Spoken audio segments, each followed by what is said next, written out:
Hello everyone, स्वागत है आप सभी का इस नए लेक्चर में। तो धीरे धीरे करके हम अपने ऑब्जेक्टिव की तरफ बढ़ रहे हैं। कुछ लेक्चरों में हमने पहले पढ़ाया था आपको और बताया था कि हम एक एयरक्राफ्ट का विंग का जो शेयर फोर्स है, बेंडिंग मोमेंट है, इसका डिफ्लेक्शन, इसके बारे में जानना चाहिए।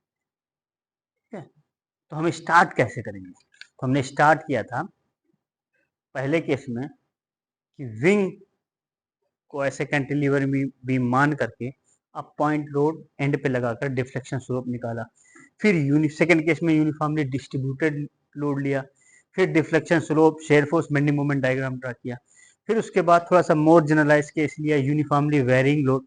ठीक है, उसमें भी हमने deflection slope, okay, match slope, match deflection and generalise slope, generalise deflection at each point आप फाइंड आउट कर सकते हैं। ये मैंने बताया shear force bending moment diagram के साथ। ठीक है, अब ये बेस बनाने के बाद हम विंग के शेयर फोर्स और बेंडिंग मोमेंट को कैसे ड्रा कर सकते हैं, ताकि ऐसे डिजाइनर हम बता सकें कि हमारा स्ट्रक्चर कितना मजबूत बनाना चाहिए ताकि इन बेंडिंग मोमेंटों को, शेयर फोर्स को सह सके। ठीक है, उससे पहले आज के लेक्चर में हम क्या करेंगे, एक और केस ले लेते हैं जिसमें आपको सिर्फ मोमेंट दिखाई देगा, लोड नहीं। ठीक है, तो इस केस को कंप्लीट करने के बाद हम विंग के शेयर फोर्स और बेंडिंग मोमेंट पर जाएंगे। ठीक है, क्योंकि हमने एनफ बेस बना लिया।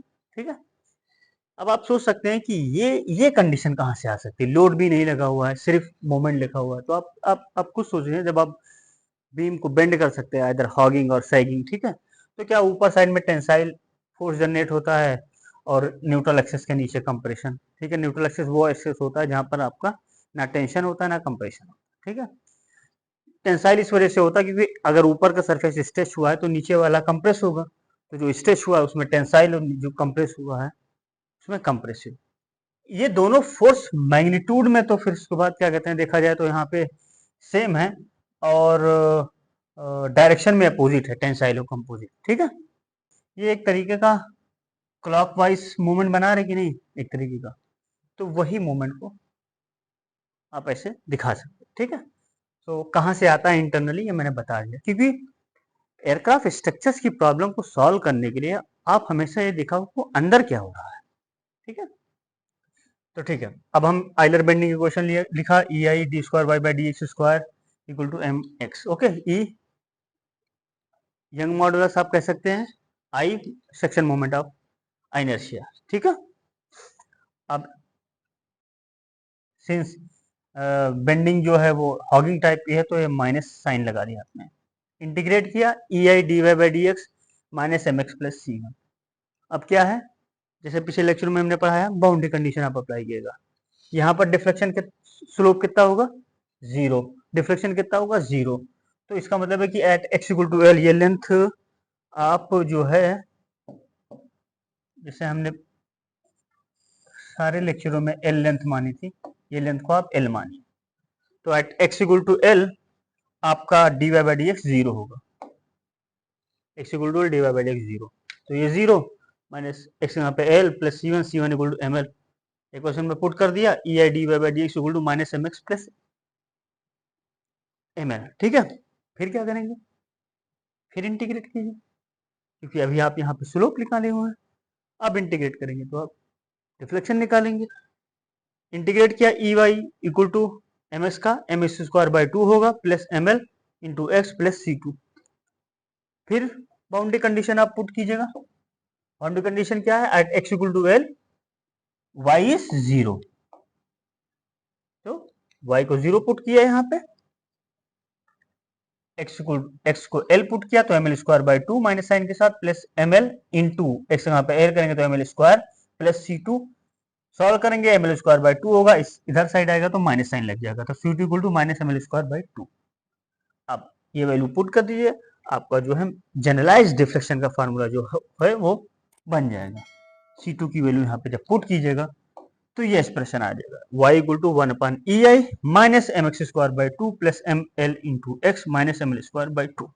अब कोई भी पॉइंट पर आप यहाँ पर कहीं पर भी आप डिफ्लेक्शन को निकाल सकते हैं, ठीक है।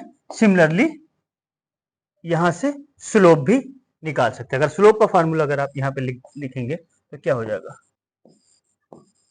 dy by dx equal to minus mx plus ml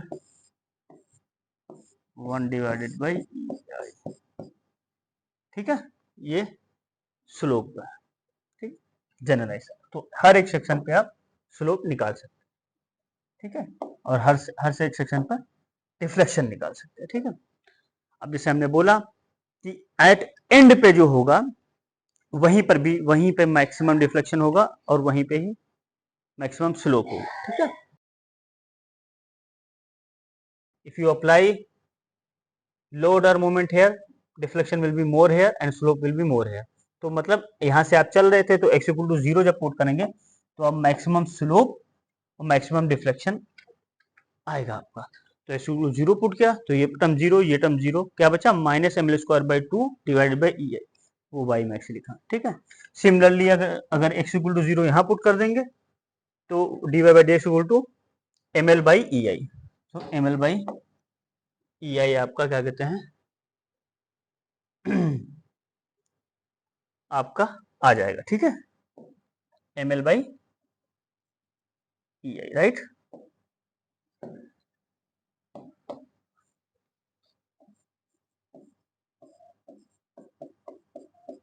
ठीक है, ml बाई EI आपका आ जाएगा, ऑल राइट,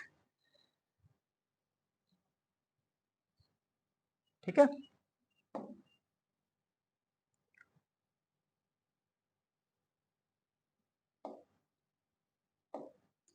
अब क्या करेंगे हम, shear force and bending moment को डायग्राम को ड्रा करेंगे। तो देखिए कोई लोड नहीं लग रहा था ना एट एंड पे, सिर्फ मोमेंट था, ये कंडीशन थी ना।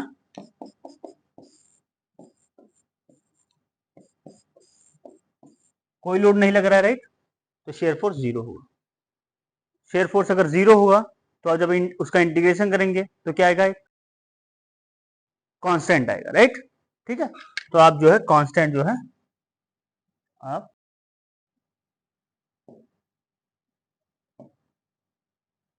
ड्रा कर सकते हैं शेयर फोर्स को, सॉरी बेंडिंग मोमेंट को आप कांस्टेंट ड्रा कर सकते हैं, ठीक है, माइनस,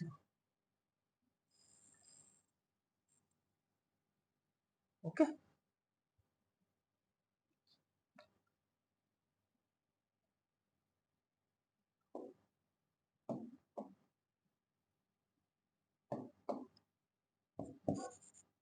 माइनस एम जो है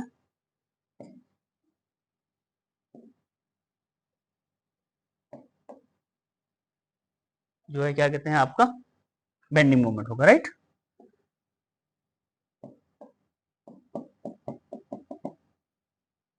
तो ये माइनस एम बेंडिंग मोमेंट है और शेयर फोर्स जो है वो क्या है, 0 है, ठीक है, ऑल राइट।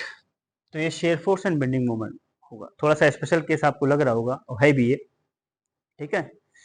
तो हमने अगले लेक्चर में पूरे complete aircraft I mean to say wing का शेयर फोर्स और बेंडिंग मोमेंट डायग्राम ड्रा करेंगे, क्योंकि हमने अभी तक पिछले 4 लेक्चरों से अच्छा बेस बना लिया है कि स्लोप कैसे निकालते हैं, डिफ्लेक्शन कैसे निकालते हैं, शेयर फोर्स कैसे ड्रा करते हैं, बेंडिंग मोमेंट कैसे ड्रा करते हैं डिफरेंट डिफरेंट केसेस के लिए, पॉइंट लोड के लिए, यूनिफॉर्मली डिस्ट्रीब्यूटेड लोड के लिए, यूनिफॉर्मली वेरिंग लोड के लिए end moment at the end के लिए, ठीक है।